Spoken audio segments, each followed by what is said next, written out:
Okay. So a limitation occurs that you can only cause your pen and the paper to split for less than the separation of your two eyes, which is about approximately 2.5 inches. So if your paper can only go transparent for 2.5 inches, you can only trace 2.5 inches and only draw 2.5 inches. So to carry further, it becomes necessary to trim the paper away and remove that section. This is a Photoshop rendering of sort of what it looks like while the drawing is being made. The pen, just like your invisible finger, turns transparent, and you can watch this sort of floating transparent image of the pen next to the page and copy down the location of objects, their sense of diminishing in scale, and capture all of those proportions exactly as they appear to your eye, and get a very accurate rendering, sort of for free. without plotting, without linear perspective, without any geometrical rules, without plotting the horizon line and making all the points vanish to it, without any of that tedium. You're just tracing. You just trace the three-dimensional object out in the distance. And then, like Ryan said, you cut each strip away and do one vertical margin after the next. Once they're all traced in, tape them back together, and you're left with a recreation of that scene exactly as your eye was perceiving it. Yes, in a sense that your brain is calculating the space. When you walk to the window and look at the view, your brain calculates the space and refreshes that calculation every millisecond. And we're able to just sort of buy into that mental construction and lift it with a pen to create a rendering that has all of this foreshortening and diminishing perspective and the characteristics of visual space as you see them without math or computers or calculations.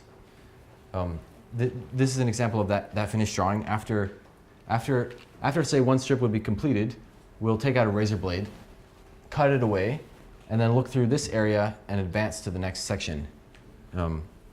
Over the course of, I think it was 4 days to do this drawing, we panned across and completed the panorama. This is the view out of our friend's bathroom window. And you did it separately? Like each of you did some of the strips? Well, it takes quite a bit of practice to get your eyes to balance the image of the pen and the image of the distance.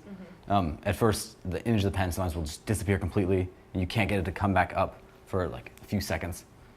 So I had a little bit more practice at it, and so I ended up doing all of the tracing for this drawing.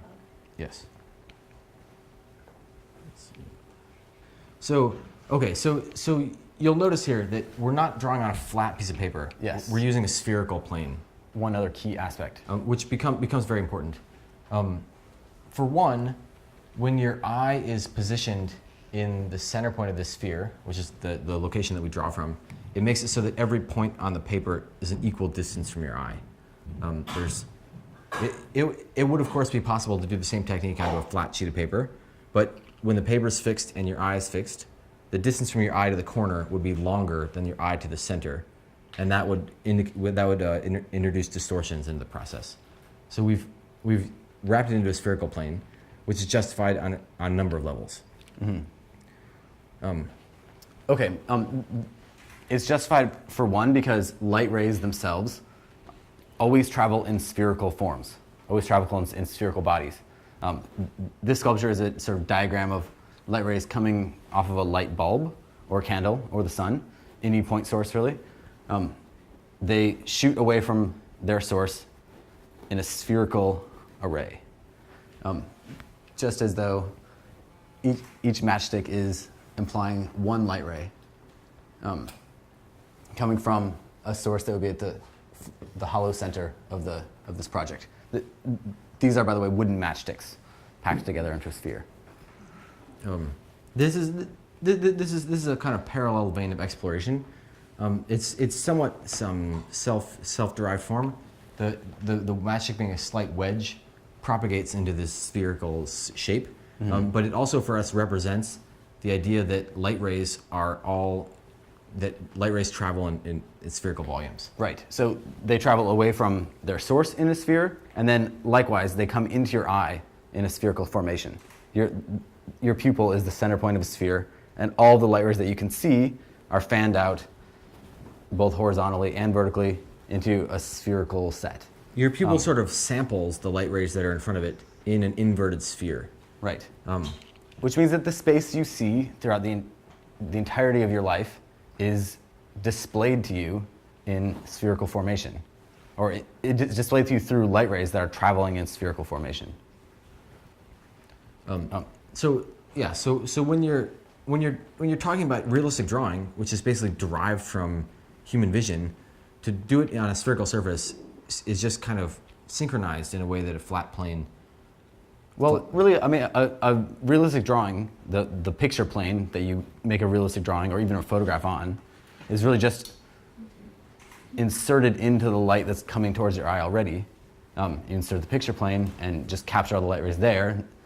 But because the physics of light proves to be spherical at every juncture in its path, coming off the ball band, coming into your eye, if you're going to insert a picture plane using something that's flat, is quite arbitrary and not related to the shapes that light is occupying in the first place.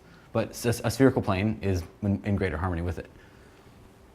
So that leads up to another sculpture that was simply built to acknowledge that human vision is spherical. This sculpture is made out of corrugated cardboard. It is hundreds of 3-inch squares of corrugated cardboard that are all laminated together into cubes. And it curves to be a portion of the crust of a sphere. Curves both horizontally, and then it's probably a little hard to tell, but there is a slight vertical curvature on the far picture.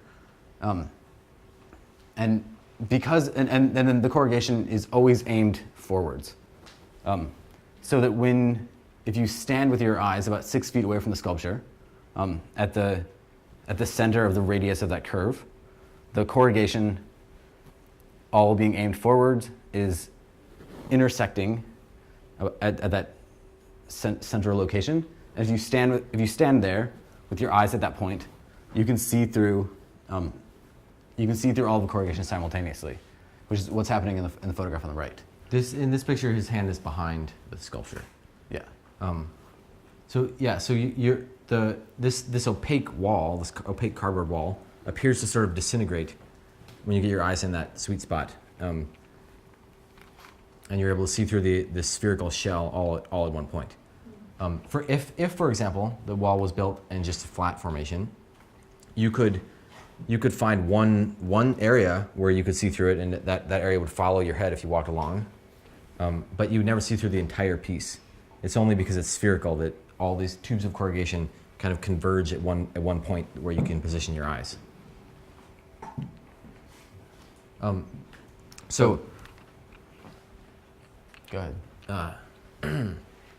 So we settled upon the idea that a spherical picture plane was where we wanted to be, and we set out to build a spherical easel, which would allow us to create drawings more rapidly. This is made out of sheet metal, inch thick sheet metal, and we're creating it in our small studio.